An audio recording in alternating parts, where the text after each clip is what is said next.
ठीक है कुलदीप जी तो दिखाइए थोड़ा सा। मैंने आपके और भगवान वाल्मीकि की जो तुमने अपमान किया है उसका जवाब भी जनता तुमसे भगवान देगी। वाल्मीकि के लिए निकल लो भाई, बोलिए कुलदीप जी बोलिए।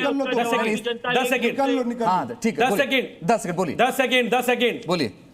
देखिए, मैंने आपके चैनल पे कहा था कि आपके चैनल पे बैठ के कांग्रेस के प्रवक्ता जिस तरह से भगवान वाल्मीकि को डाकू कहा, इन्होंने झूठी कहानियां परोसी जिसका रामायण के अंदर कहीं से कहीं जिक्र नहीं है। भगवान वाल्मीकि जो आदि कवि हैं, रामायण के रचयिता हैं, उनके बारे में इस तरह की टिप्पणी इन्होंने करने का काम किया है। और मैं कहता हूं कि इससे केवल वाल्मीकि समाज नहीं, पूरे जो भगवान वाल्मीकि को मानने वाले लोग हैं वो सब आहत होंगे कि कांग्रेस के, और बार बार कहा, मैंने इनको चेताया, मैंने इनको मना किया कि आप इस तरह की शब्द मत यूज करिए, लेकिन इन्होंने बार बार कहने का काम किया।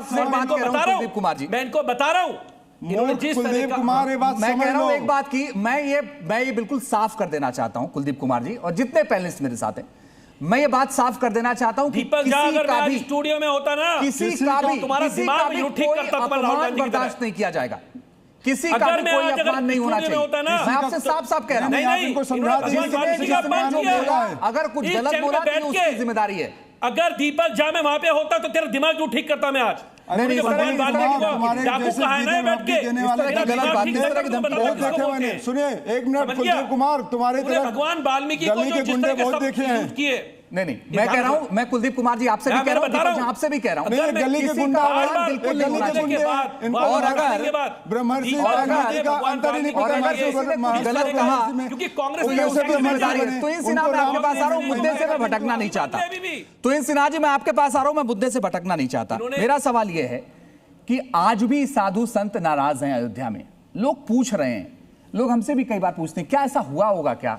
यकीन मानिए जवाब देना बड़ा मुश्किल हो पाता है, लेकिन बरामदगी तो हुई है, चोरी तो हुई है, आपको भी पता है। लोगों के मन में अब यह सवाल है कि कहीं ऐसा तो नहीं है कि बड़े लोग बच जाएंगे। बोलिए तो इनसे।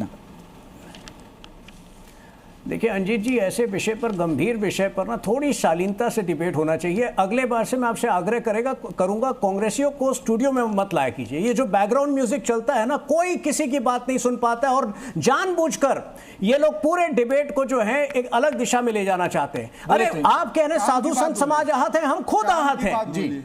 हमारे अंदर जितनी पीड़ा है ना वो इनके अंदर नहीं हो सकती, लेकिन मैं आपको सिर्फ कॉन्टेक्स्ट के लिए बताना चाहता हूँ। फिर बैकग्राउंड म्यूजिक शुरू हो गया करके आप वो बोल रहे, फिर आप बोल लीजिए ये कौन होते हैं ज्ञान देने वाले? उसके बाद आपको चोरों को कब पकड़ेंगे, सवाल का जवाब दे। कांग्रेसियों को ज्ञान नहीं दे, कांग्रेसियों को ज्ञान है, देशवासियों को ज्ञान है, और देशवासी आपके खिलाफ खड़े हो गए। नहीं पा रहे हैं,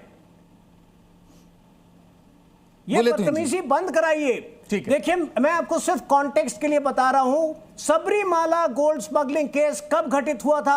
2020-21 में। उसमें एसआईटी कब लाई गई?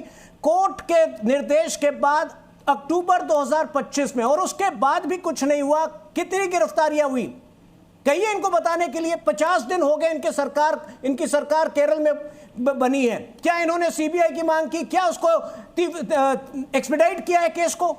तो यहां बड़ी बड़ी बातें करते हैं, लेकिन इनका खुद का ट्रैक रिकॉर्ड इतना शर्मनाक है कि मुझे नहीं लगता है कि इनको इस विषय पर बोलना भी शोभा देता है। यह हमारी जिम्मेदारी है। बार बार मैं आपको आश्वस्त कर रहा हूं, महाराज योगी जी ने आश्वस्त किया है कि न्याय होगा, त्वरित न्याय होगा। हमारे पास कोई विकल्प नहीं है और हमें जो है सामना करना है अपने परिवारजनों का। वो 110 करोड़ परिवार वाले जो हमेशा इस मूवमेंट में, इस अभियान में हमारे साथ खड़े थे, ये लोग उस वक्त नहीं थे। ये लोग तो अचानक आज राम भक्त बने हैं, और उसके बाद भी इमाम हिंद जैसे शब्द जब प्रयोग करते हैं तो ऐसा लगता है कि कांग्रेस पार्टी गाजा में बसी कोई पार्टी है जो भारत के विषय पर कमेंट कर रही है। तो मुझे नहीं लगता है कि कांग्रेस की बातों को बहुत सीरियसली लेना चाहिए। हाँ, हमारी जिम्मेदारी, हमारी नीयत स्पष्ट है, इंसाफ होगा, होकर रहेगा। ठीक है।